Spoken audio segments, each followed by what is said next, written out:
he gets up and he goes, I know God's real, that these men would ever be working together, talking with each other. I would have never believed it.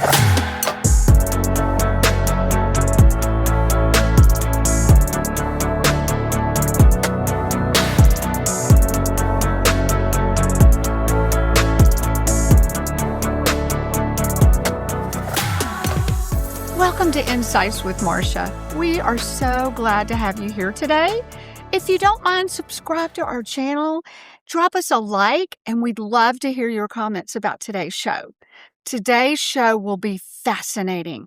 Men's lives changed in a matter of a weekend, changed forever. And it's all because of Steve Kotyk and Kairos Ministry. So he's got some fascinating stories and some interesting things for you to know. They go into prisons and they change lives. So Steve, right off the bat, I want to know, what is one of the most fascinating stories that you'll never forget of somebody changed?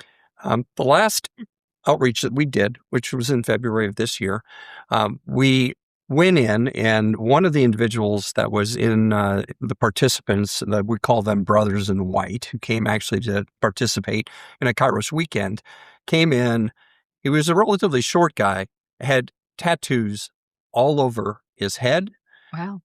Basically from forehead all the way to the back, and every one of them was demonic. Oh, wow. And so obviously did a double take on this individual as he was walking in, but I knew God had a plan for him. And so when we were in the weekend, he started opening up. He started, letting his guard down and engaging in the conversation. And during every outreach, we give them, the participants, brothers in white, an opportunity to share how God impacted their life. And he got up and shared his testimony, or shared what had impacted him. And when he stood up, he said, my name is, and I've got demons tattooed all over my head, but I've got Jesus in my heart now. And that was so powerful. Yes. That we, saw an individual who came in and was just hell-bent on, one identity, and God stepped in and just transferred his entire perspective just by encountering the love of God in that time. And he has continued to be involved in our prayer and share during, subsequent to that outreach, and has given us the opportunity to see the transformation continue, Yes. through this process. So that, to me, I thought was a very unique story. Yes, that would be, because I'd be kind of like, okay, I don't know what to say to this gentleman. Yes. Well, I want to know what it felt like. There you are, you and, what is it, about 47 other men? 42 participants 42. were there actually sitting at the tables, and another 7 to 9 servants that are helping us in the dining area. Okay. So how many people kind of in your role are there that are talking to the men? How many of y'all came to the prison that morning? That morning. In that particular morning, we had maybe 36 people that came in. So 36 volunteers, in addition to the 42 people that were participating. Yeah. So you come in there, and the gates closed behind you, Yes. And there's guards. And not only that, you had to tell us about the special training you had to get before you could even go to the prison. Yeah, that was kind of interesting. Yeah. Texas Department of Criminal Justice actually requires that any volunteer that is going to be kind of certified and accepted in TDCJ needs to go through a training course. It's an online video course. It used to be in person pre-COVID. Yeah. They obviously, adapted and changed that to an online course, which is great, because the, in-person course was all day long, and the online course you can kind of break up into small chunks and cover it over maybe a 10 to 11 hour time period. And that's for your initial training. So when I was taking that training, it went through and basically shared all of the potential situations you might find yourself in a prison, from hostage taking, events to riots to, just altercation because one of the prisoners just, had something that, really irked him about you and or about me. And so all of that, only kind of amplifies the kind of the concern of, boy, what have I gotten myself into? I'm going into a prison and I'm who knows what I might encounter. Yes. So that experience, though, was completely erased the first time I stepped into the Hutchins Prison Unit down in Hutchins, Texas, just south of Dallas. Wow. So when did you first get an invitation to be in Kairos? I had a friend who I knew really well we get together on a kind of a periodic basis to go have sushi. We love sushi, still do. And he had been talking to me about his experience with Kairos and in prison ministry. This probably started around 2019. Wow. And I would listen to his testimonies and would really be excited about, what he was experiencing, but I never thought I'd be in that position. I never thought I would be the one going into the prison to actually do that. So it was kind of interesting. What happened, though, is after, I would say after COVID, it might have been right around the 2023 timeframe, early 2023, we went on one of our, normal sushi lunches, and he told me that not only was he still involved in Kairos, but he was going to lead one. And 2023, I was in a position where I didn't have as many outside responsibilities, except for all of the things I'm involved in my church, a Sojourn Church in Carrollton. I was sitting across the table from him, and he was explaining, that he was leading it, and he asked me if I would like to join the team. And the very first thought that I had in my mind was, oh no. And here I go. And what the next thought was, but I don't have any reason not to. Yeah. And as soon as I thought that, God had an open door. And he just spoke into my heart so succinctly. He goes, Steve, I'm going to be there. And I knew at that moment, it wasn't an invitation to go into the prison. It was an invitation to go and meet with God, because God was going to do something in that prison. Yeah. And I just could not say no. I mean, even now I feel just the intensity of that moment, because it was significant. Yeah. And from that, it was like my whole life has changed. I went in to think, that I was going to be able to experience watching other people get changed, and I got changed in the same process. Wow. So it happened to you just like it happens to the men, but in another way. Yes. Wow. So I bet each time you do it every 6 months, is that right? Yes. I bet each time, what goes through your head? What do you get most excited about? Like, I wonder how many men will be changed. I wonder in what way they will be changed. What kind of things do you start to get excited about pondering when a new session comes up? It's really interesting. I don't ponder as much about the individual.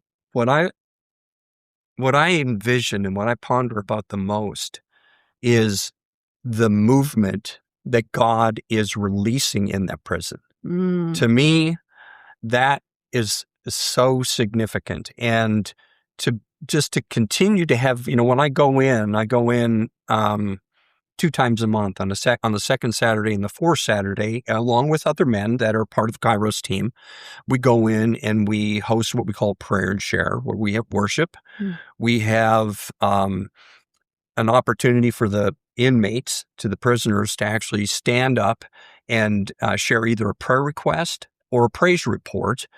And during that time, we basically we can connect with them, and we get to see the fruit of what God is doing in their lives. But just this last prayer share, which happened last Saturday, I was walking down what they call the alleyway. The alleyway is a long pathway from the visitors' entrance into the prison unit. Mm-hmm. And most visitors, well, all visitors don't get into the prison unit. They get into a building where they meet with their loved ones. And so we get let in past that. So we actually walk into the compound. Mm-hmm. And so we're walking down the pathway, and we usually come in at the same time the men are either going to lunch or coming back.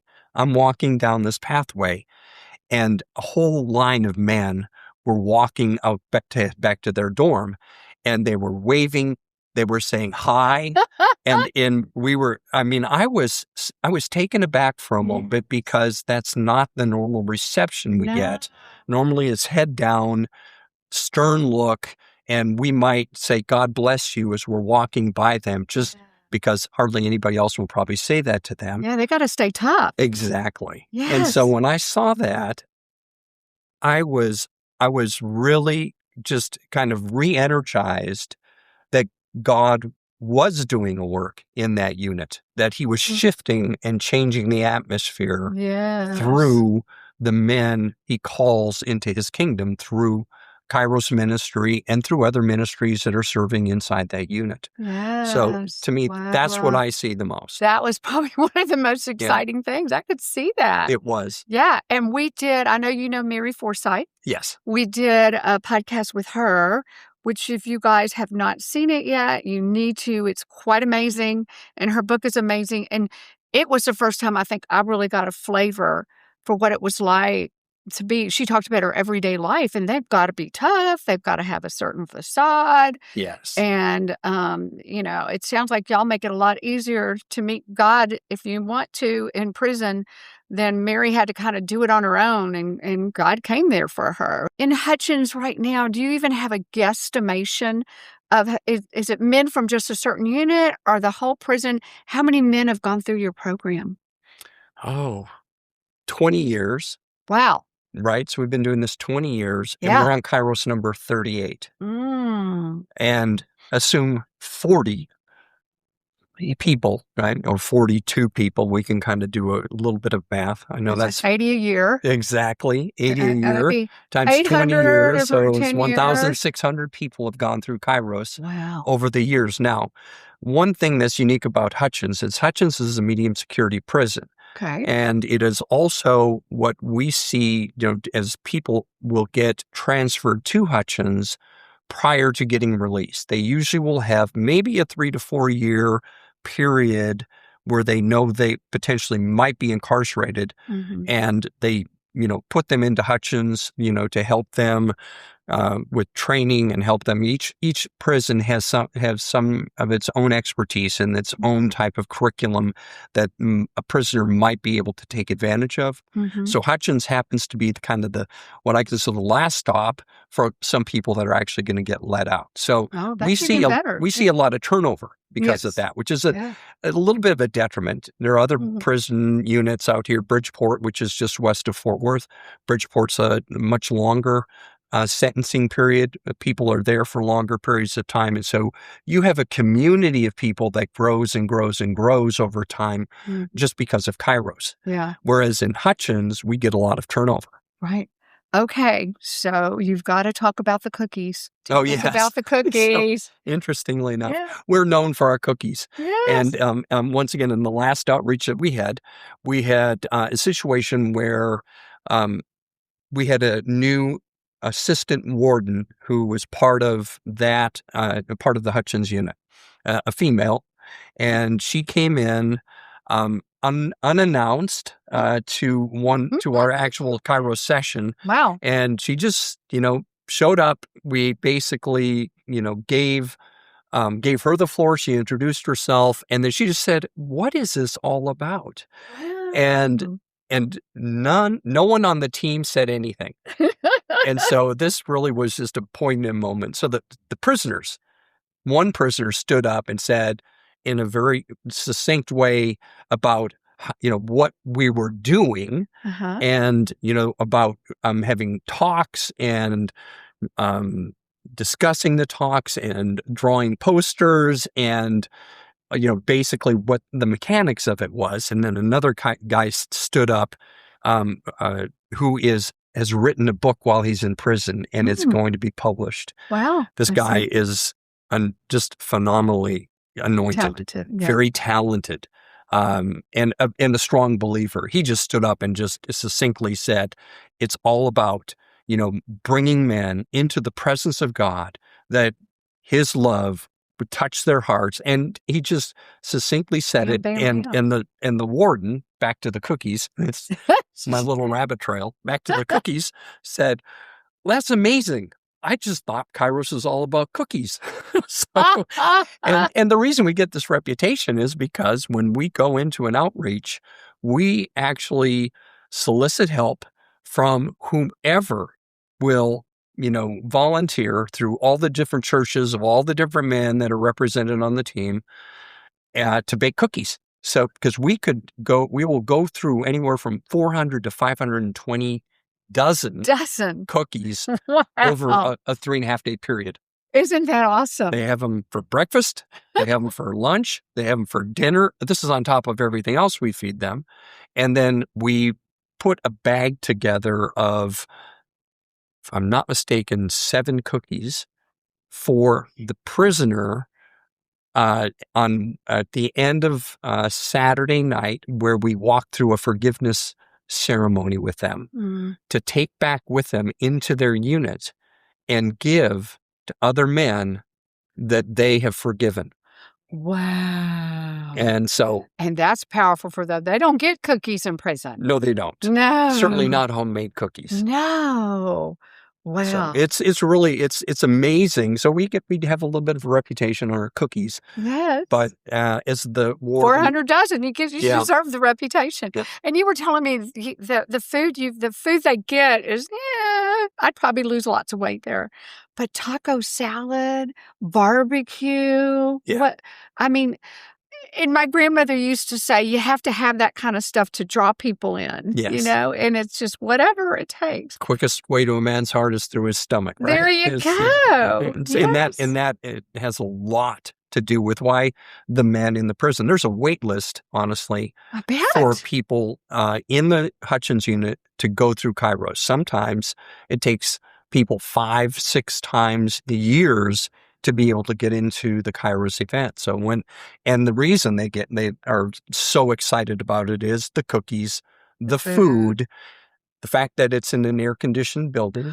Oh, that's right. Right? And there is no air conditioning in any of the dorms, which I think honestly is probably enough punishment to make anybody want to walk the straight and narrow, but it's sometimes not. Yeah. But it is really a challenging environment. So they basically, come in, and when we introduce ourselves and they introduce themselves on Thursday night, because we go around and have everybody introduce themselves, I would say maybe 75 to 80% will say, I'm here for the food. Just straight up. The rest I'm here for the air conditioning. Exactly. I grew up in Louisiana, and my school that was all the way through 6th grade was not air conditioned. Those little portable fans. We all had the portable fans, and I don't know how we did it. But in 7th grade, I went to a school with air conditioning. Oh, I thought I had died and gone to heaven. Yes. So I understand, but trying to sleep in that. Yes. Oh. Yes. Oh, really. We don't know how fortunate we are today. Yeah. Now I'm trying to imagine being in the sessions from Thursday to Friday to Saturday. How do you see the men's heart starting to change? What kind of things click that they realize the love of God? Give us just a little idea of what's going on in that man during those 3 days. So the way that the event is structured in the first place is it is very specific on the number one on the talks. We go through about 10 different talks. Okay. From choices, what type of choices we have and we're faced with every single day, and how to make those choices, to encountering others and how to interact with them. There's talks on the church, and talks on discovering God through study, through scriptures and things like that. So you have the talks, but you also have worship, which for me, worship is paramount in really, coming into the presence of God. And you can see from Thursday night where everyone is guarded, there's no one of the brothers in white that really know anything about the other people that they don't know that are participating, other brothers in white. In fact, we, in the last one, had different gang members participating. And so if they would have seen each other, in a undisclosed area, they would have easily gotten into a fight. Wow. So we get that type of audience that comes in. That's heavy duty. And so the worship is one of the areas where it's most evident to see exactly how these people are changing. So our first songs that we have are typically not played until Friday morning, and they're singing, and there's nothing more powerful than a room of about 70 men worshiping God.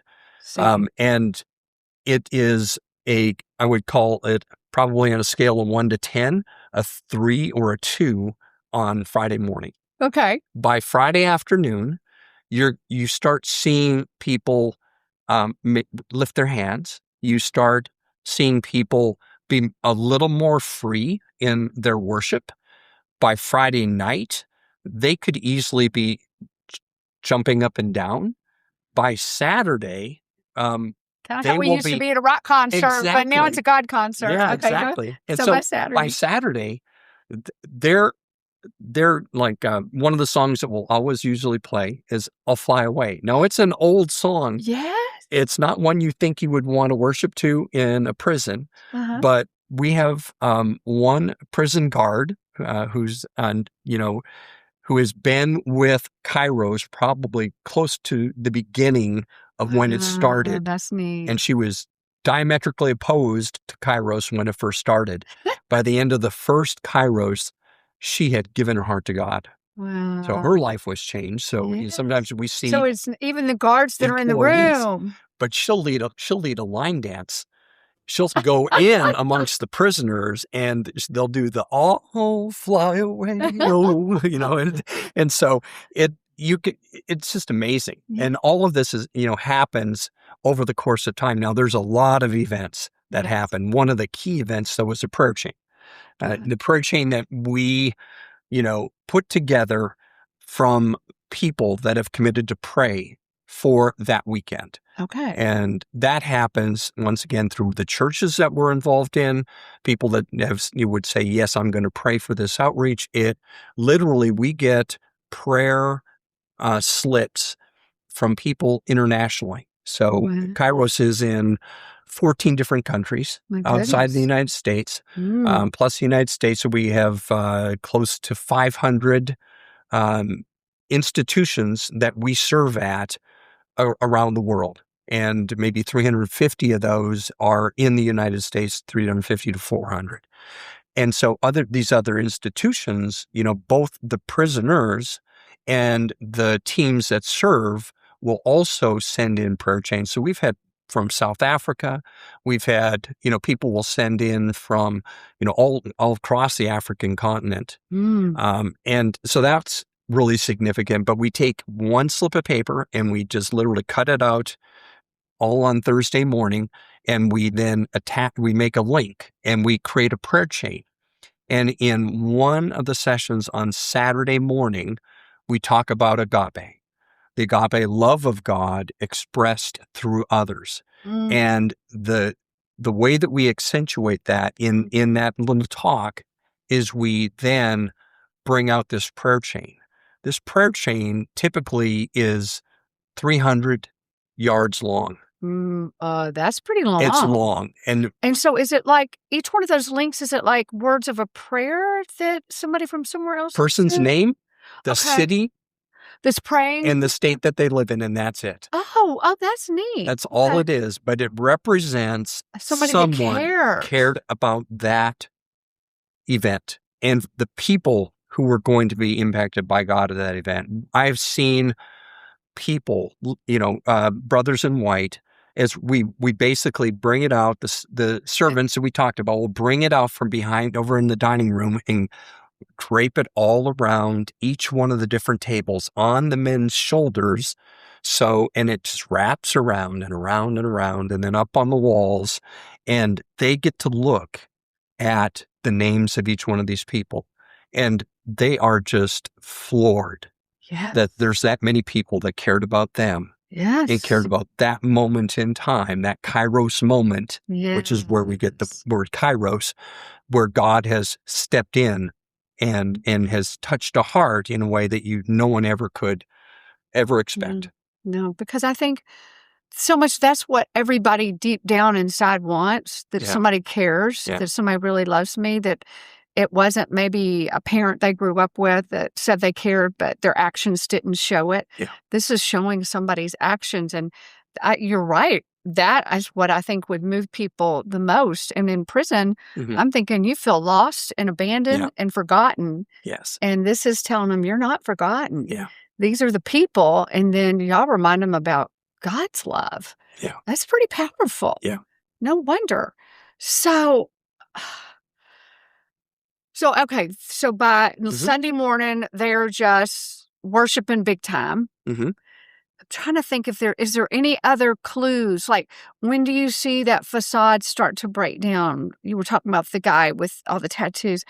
How long at what points do you see that I'm Mr. Tough Guy or I'm the head gang guy slowly melt away? I think the gang motif just drops early on. It really does. It was interesting in this last one because we had a lot of different factions in the group of men that we had put together, and we didn't know this. We did not know this going in. Y'all don't know anything who they are, right? No, not at all. But we had one guy that shared his testimony, and he on Saturday, so it's at the end of the day Saturday, we basically asked for them to share testimonies amongst themselves. Yes.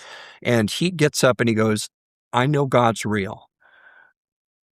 Because if you would have told me that these men that you've got in this room would ever be singing together, dancing together, working together, talking with each other, I would have never believed it, because if they saw each other in the yard, they would basically be in a fight, right? Wow. And so it's just, that's one really key area. And then there's one other thing that we do, and I don't know if I'm going to kind of steal a question you have later on. No, there's no way. There's no way. Yeah, is the whole concept of letters that we write. Oh, yes. Tell us about those. We write letters, handwrite letters, 42 of them. Every person who's a member of the team will handwrite 42 letters without knowing who it's going to, over the course of our training that, usually is a 3-4 month period of time. Yes. So you have a lot of time to space it out.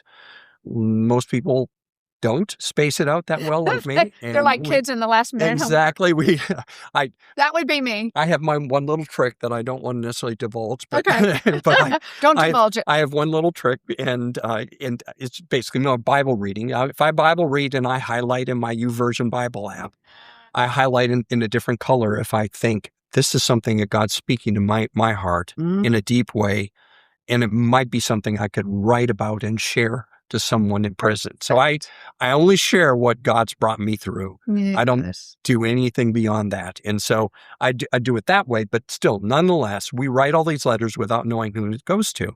And then on Friday night, we wait until Friday night to then hand address each one of them, because we don't know of all of the 42 people if anyone's going to drop out. So we wait until Friday night for that, to get the final list. And then, so when we're at the end of our day, we go back to the church that hosts us in DeSoto, First United Methodist in DeSoto, and we hand address every letter.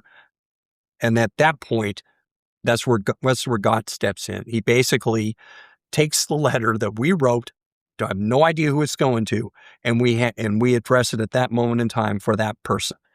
And we hand address the envelope, and for those men that are sitting at the table we might be serving at, who we've gotten to know over the course of a day and a half or 2 days, Yes. we will then write a special note for them, or the person that we host, because we partner up with 1 or 2 men from the first time we see them on Thursday and stay with them all the way through until Sunday as their host. Okay. And so we've gotten to know them also, because Yes. we'll have breakfast time with them. Every morning we'll meet them, when we cheer them in, when they come down the hallway into how cool is into the that? community room that Almost like a they're football in. game. Just like a football game. Yay. It's amazing. Oh. But all that said, with those letters are delivered to them on Saturday afternoon. And nobody is in the community room except the brothers in white, the leader for that particular And you guys are the brothers session. in white, just to make sure Excuse me? And the brothers in white. Brothers in white are the participants that actually Okay. come in. The Okay. reason we call them brothers in white is because they all are required to wear white uniforms. Okay. White pants, white shirt, and that's it. And we, as volunteers, cannot wear white. Got that. That's So, kind of a good idea. That's You probably just wear your Kairos shirt. exactly Yes. to distinguish ourselves from the Yes. general population. Yeah. Now, what happens is that when we have the leader, the observing leader, which I was during the last one, and the advising leader, and those are the only 3 people that are allowed to be in the community room when the prisoners are opening the bag of letters that we've delivered to them. They don't have any idea this is happening. It's one of the best kept secrets in the prison is you don't divulge anything about the letters. Yeah.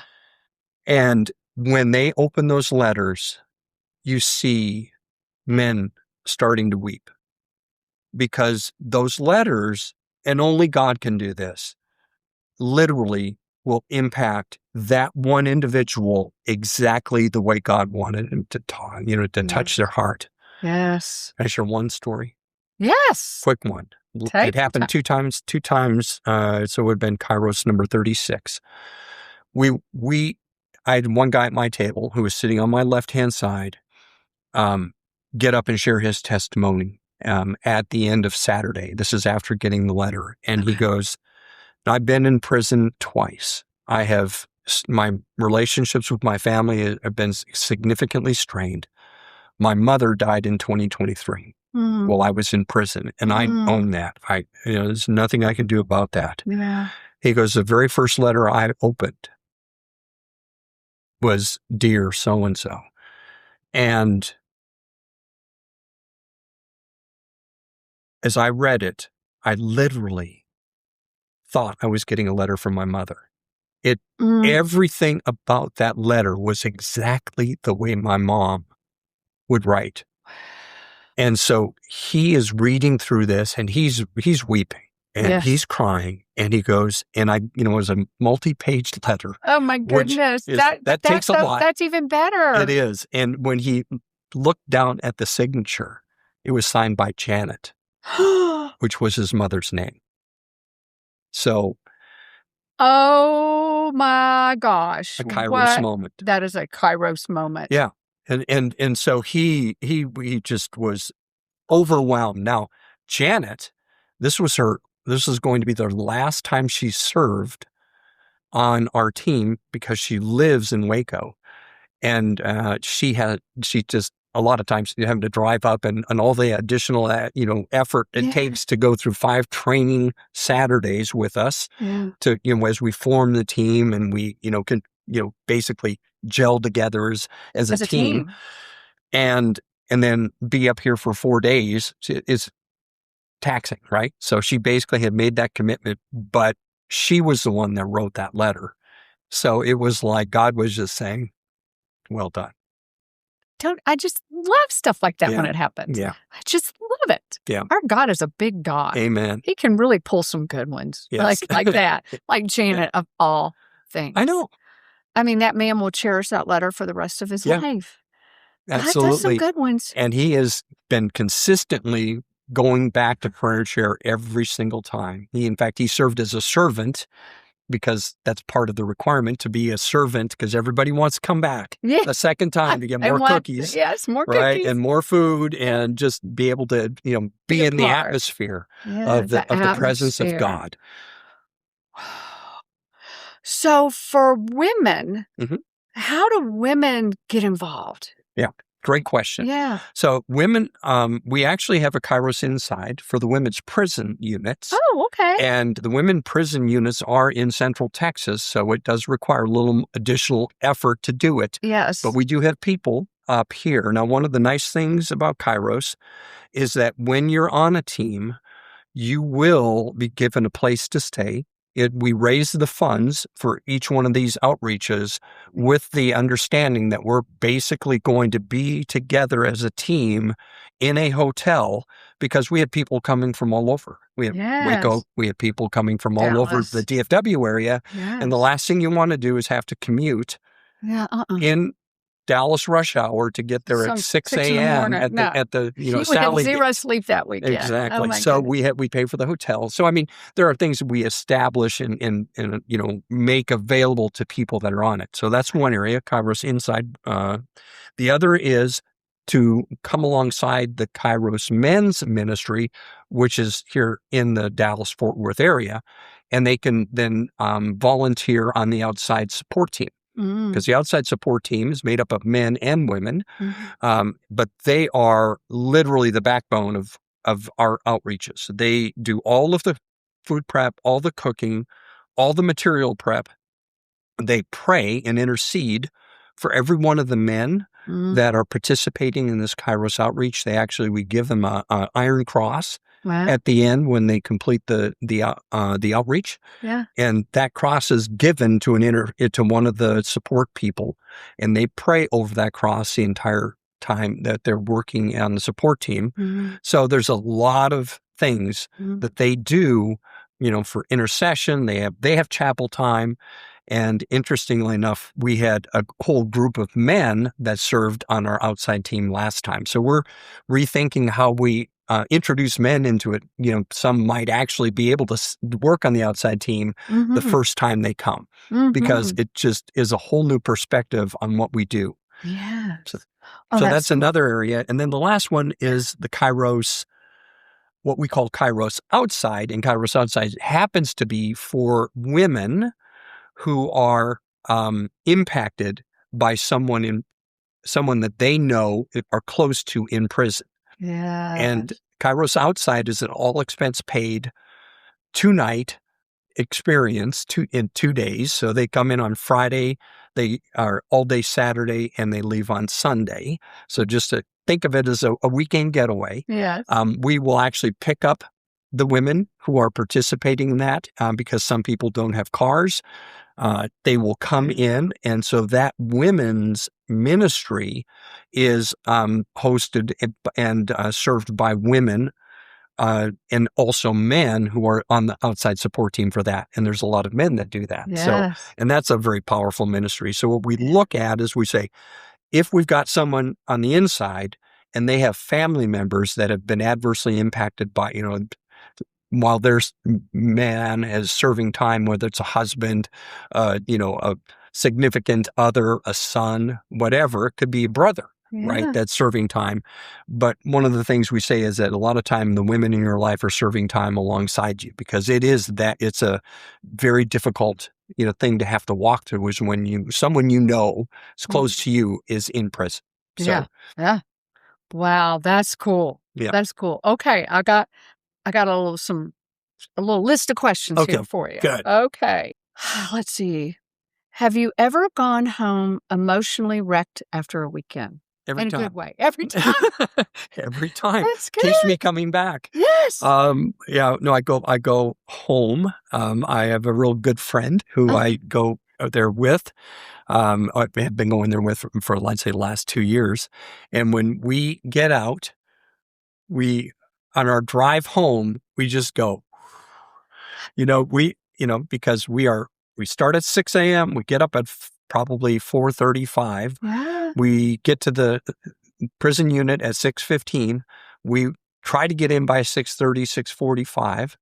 We don't leave till 6:30, and then we go to the church and we are, part of team debriefing until sometimes 8, 9 o'clock, 10 o'clock at night. Yeah. So we are full-time. Every waking hour, we're together and we're involved. So we come away from that physically drained, but Yes. spiritually pumped up. Yeah, I bet you're going, do you remember that guy that did such and such? And what about that I guy that did know. such and such? Yes. Good stories. All the testimonies. Yes. All the testimonies. Okay, what is the biggest misconception society has about prisoners?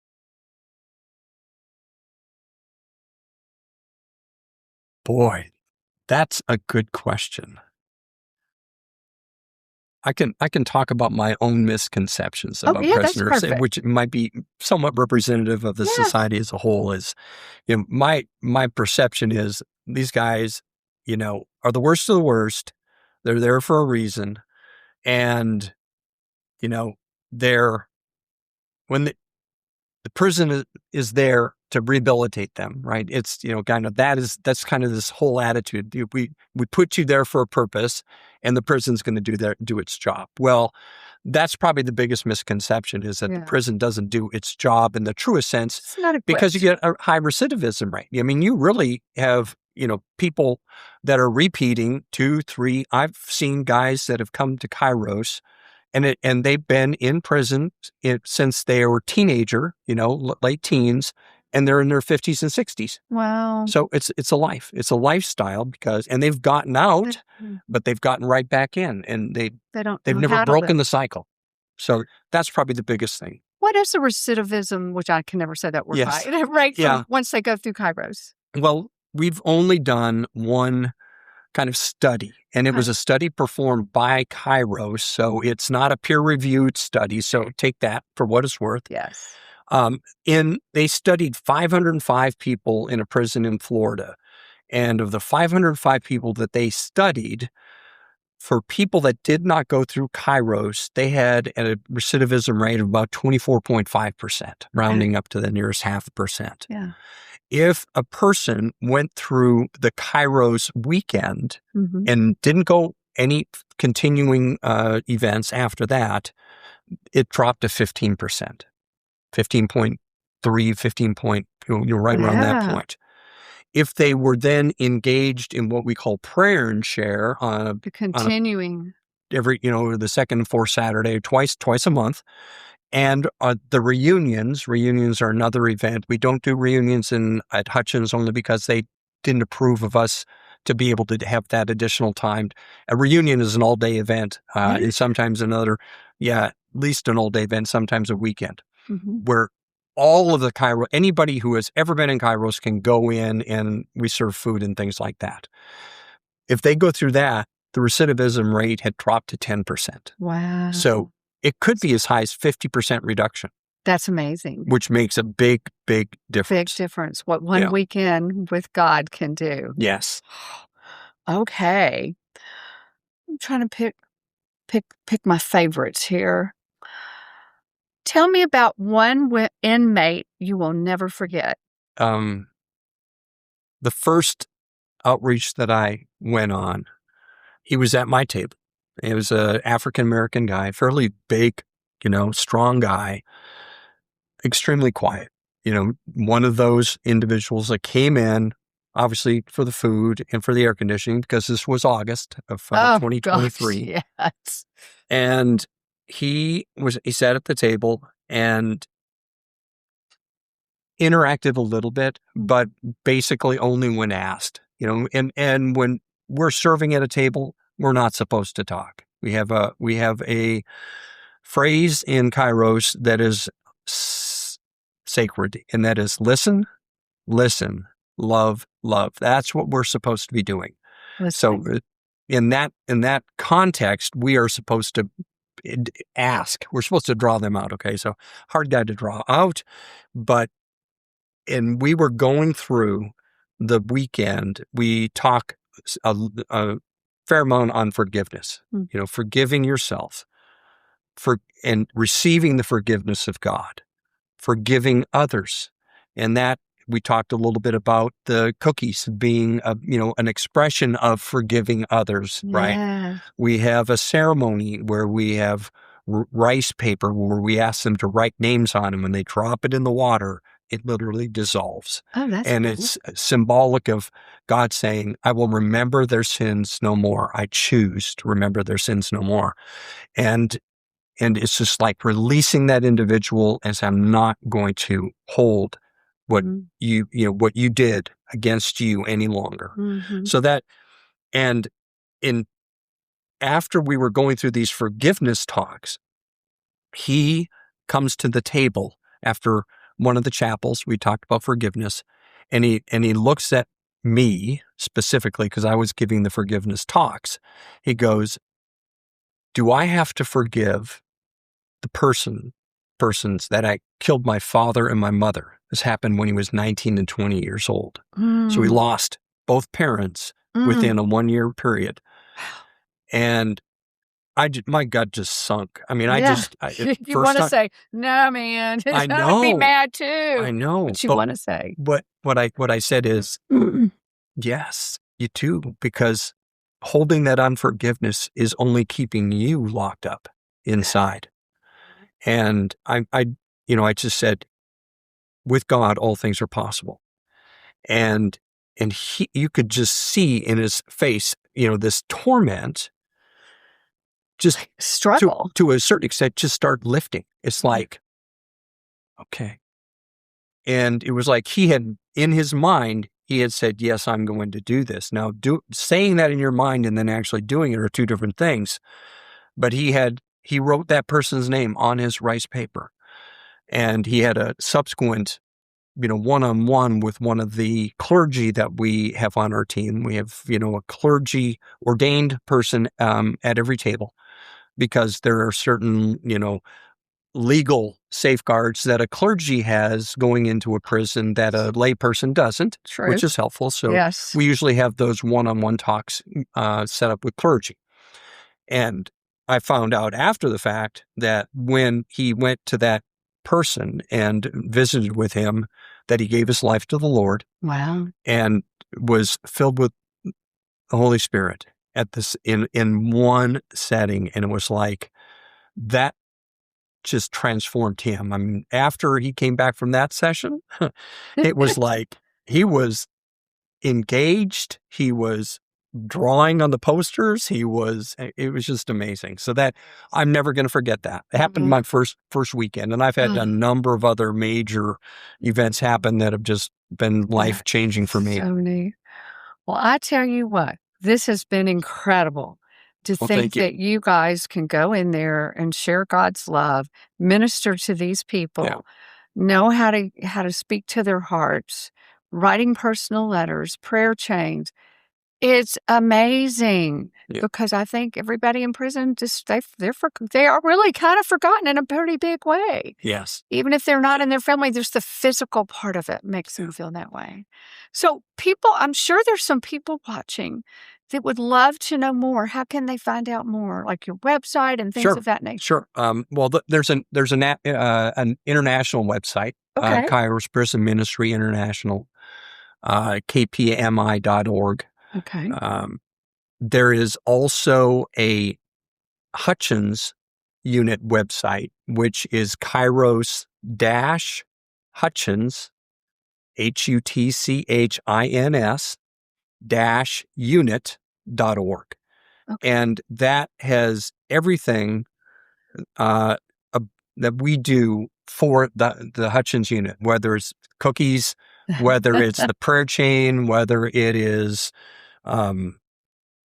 trying to think what other key things, obviously donations, because obviously these each of these events is, we raise all our own money, all volunteers. So that money is important. So anything that they want to know about, either being a part of the team, supporting the team, praying for the team, or, doing anything about Kairos is on that webpage with links to other websites too. Awesome. Yeah. Okay. Is there anything you want to tell our audience before we go? To kind of close circle. Yes. Beginning of the testimony, when God said, Steve, I'm going to be there. Yes. I want to make sure that I restate the fact that when we're going in there, we're going in to step into what God is already doing. Mhm. All we are doing is coming in to visit with Him. Yeah. It's the Matthew 26. Mhm. I was sick and or I was naked, you clothed me. I was hungry and you fed me. I was sick and you came to me. And it says I was in prison and you came to visit me. And forever and ever, I always thought that was, I'm going to visit the person, right? And there was a whole different perspective when I recognized that personal invitation that God gave me was to meet with Him, for Him to change my life as much as He was going to change their lives.